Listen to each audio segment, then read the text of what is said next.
Oh boy, did this give me the Psycho vibes.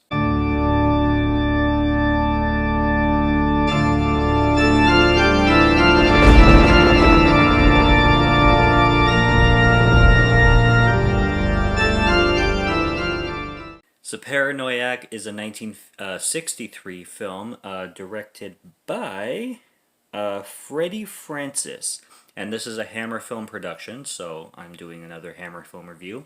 And it's actually been a while that I've done Hammer Film reviews because I just never got the opportunity to pick any films up in the last quite a few months, pretty much.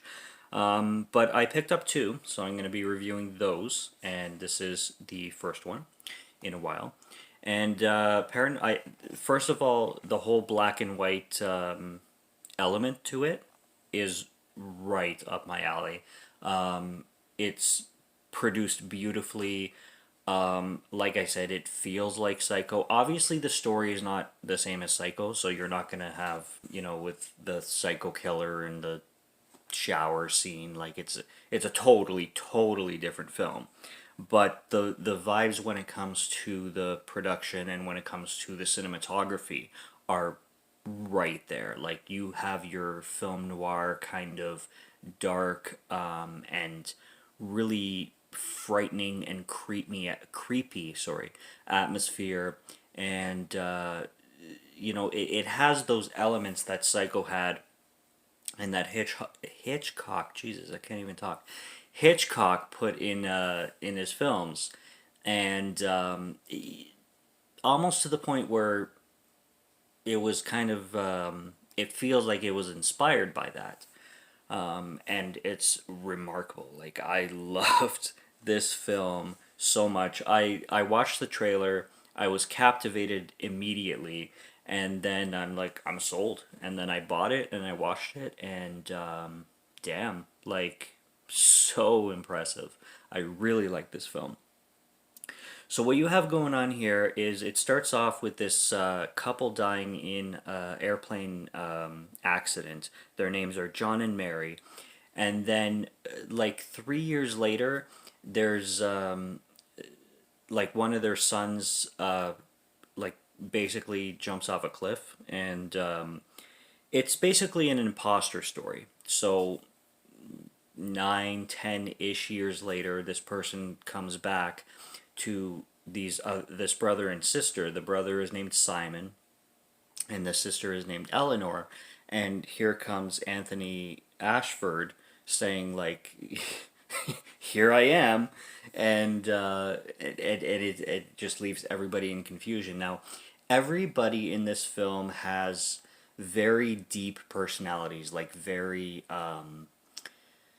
like they're written so well. So you have Simon, who is basically like a jerk to absolutely everybody. He drinks himself to death, and he just horrible to be around kind of thing. He's the type of guy that he's at the bar all the time drunk. Like there's this incredible bar scene where he's wasted obviously, and he hallucinates Tony, the brother, like the supposedly dead brother who came into the picture, and it's a guy who like looks nothing like him. It's a guy like an old like 50-something-year-old bearded guy who's like basically falling asleep on the table, and he takes a bottle and he just like basically like force feeds the dude booze, and he's like, yo, take a drink for me, take a drink for me, and he's like, it's just ridiculous. And then he starts a fight with another guy, and he grabs a bunch of darts from a dart like board and starts like threatening the guy as if he's gonna stab him. So Simon is just right out as he's way fucked up. And then Eleanor has this very strange relationship with her brother. Like she loves him, but it starts to get a little bit incestuous. The way she behaves and the way she obsesses over.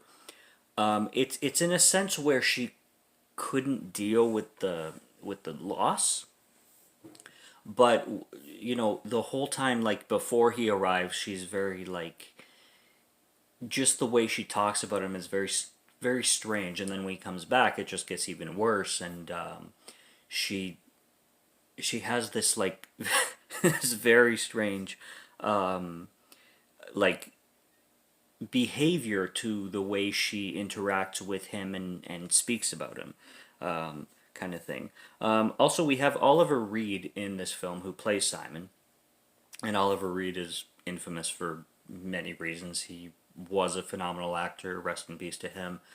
And like he's infamous. If you look him up, he's infamous for many reasons. But he does a tremendous performance in this film.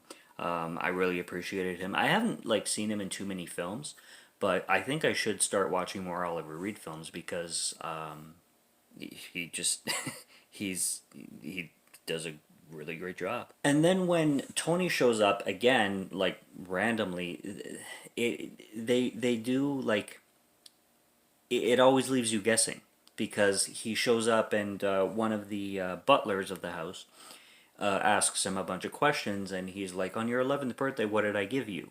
And or 10th, I think it was 10th. Sorry, and he says, "Oh, I honestly don't remember what you gave me on my 10th birthday, but on my ninth birthday, I know you gave me a ink pen or something like that.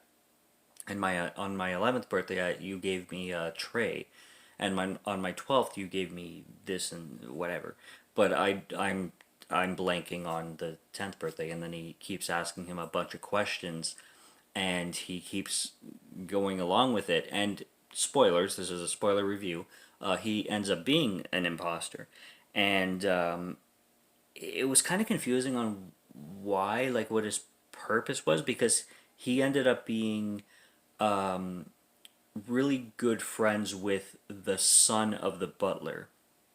So I think he wanted to like invest into some money, or get the because he ends up falling in love with Eleanor, the sister, not his sister, because he is an imposter. Like that's made clear through the like by the third act. Like you already know that he's an imposter, so you're guessing like from the first to the second act, and you're like, is he? But then they make it clear that he is, and I'm assuming he's like into the daughter, and he's seeking for money. But then you get this whole reveal with Simon too, uh, where he actually murdered his brother, his little brother, and now this imposter comes into their lives, and now he's like, oh shit, like what am I gonna do now? The reasons for the brother's murder, like Simon murdering his brother, are pretty left unclear. But throughout the entire film, he's blaming Eleanor for being crazy, and that's all he obsesses over. He drinks himself to stupidity, and then he just claims that his sister is a lunatic because she's having visions of her brother. She misses her brother. She can't get over the death and stuff like that, and he's basically making it a constant reminder to her and to everybody else around him that Eleanor's crazy, Eleanor's crazy, Eleanor's crazy, and then he ends up being the crazy one who murdered the brother. Sorry, Tony. My bad, Tony.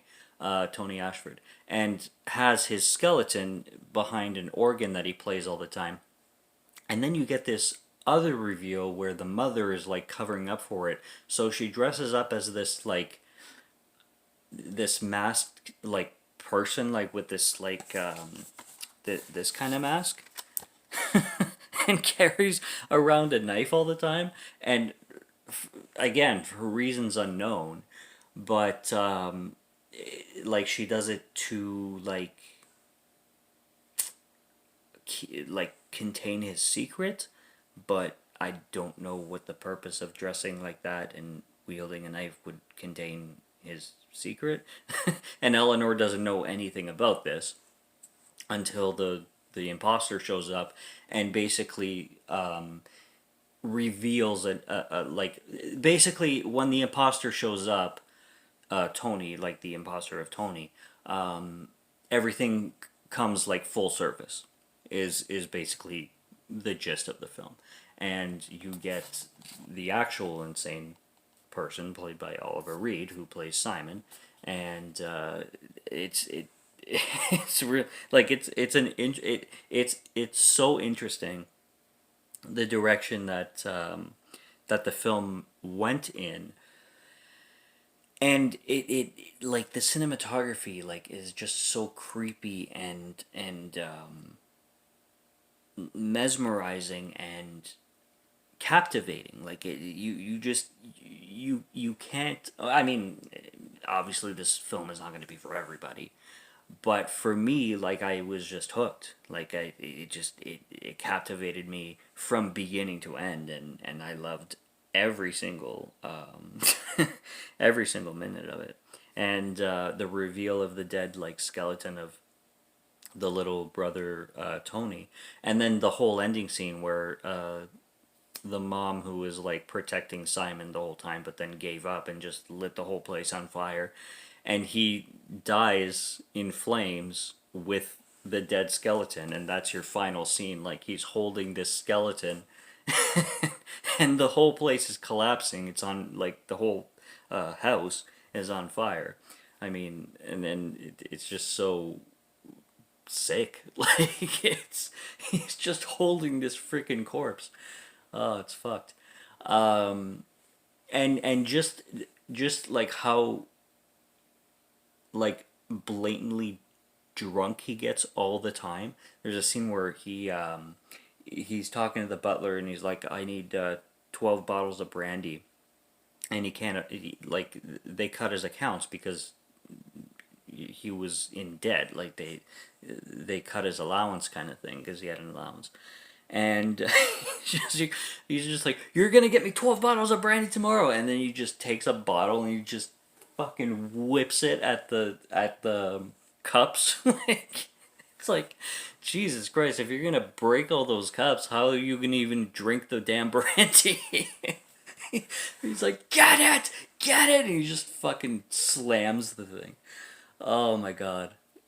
When people rage, I love rage in films. One thing I love in films, and I'm sure I have some friends who are subscribed to me, they know exactly how much I love rage in films. When people start fucking raging and I just laugh. People are like, "Oh my god," and I'm just like laughing my ass off.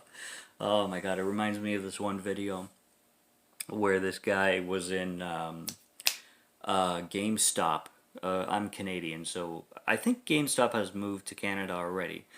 But it used to be, oh fuck, I don't even know. But yeah, he was in a GameStop and EB Games. That's the Canadian one, EB Games. But I think GameStop bought over EB Games. Regardless, this guy walks into a GameStop in the United States, and he couldn't get his refund for Fortnite or something, and then he just starts like throwing everything. I was like peeing my pants. It was the funniest thing I've ever seen.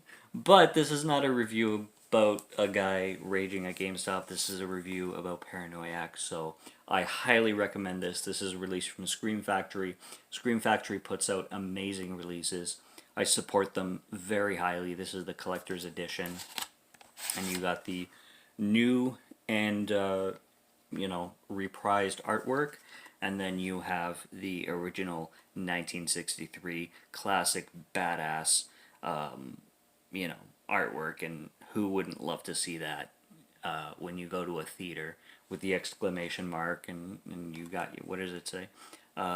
When it comes to love or murder, there is no one as dangerous as the Paranoiac. Da da da.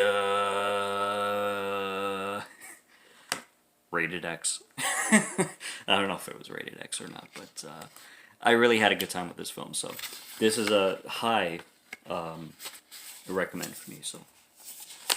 Subscribe to Morgan Film Fan if you like to listen to my voice, or if you like my film reviews, and I'll be back for more. So stay tuned if you're interested. And until next one, have a great night. Take care and cheers.